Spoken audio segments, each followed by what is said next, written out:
Hi friends, இன்றைக்கி நான் வந்து கம்பங்கூழ் ரெடி பண்ணி வச்சுருக்கேன். நேற்று நைட்டே ரெடி பண்ணி வச்சாச்சு. மார்னிங் நல்லா புளிச்சிருச்சு. நம்ம கொஞ்சம் ஜீரகத்தை நுணுக்கி எடுத்துப்போம். நெக்ஸ்ட் நம்ம பச்சை மிளகா பொடி பொடியாக கட் பண்ணி போட்டுப்போம். வெங்காயம் போட்டுப்போம். மாங்காய் ஊறுகாய் அதை கொஞ்சம் சேர்த்துக்கிறேன். ஊறுகாய் வந்து வீட்டிலே பண்ணது, ஸோ அதையும் நான் சேர்த்துக்கிறேன்.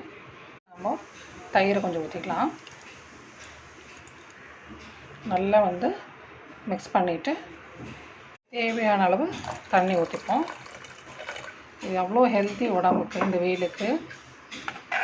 ஸோ ஒவ்வொருத்தங்க ஒவ்வொரு மாதிரி இது மிக்ஸ் பண்ணுவாங்க. ஸோ எனக்கு பிடிச்ச மாதிரி நான் வந்து இந்த ரெசிபி நான் வந்து மிக்ஸ் பண்ணியிருக்கேன். சூப்பரான கம்பங்கூழ் ரெடி.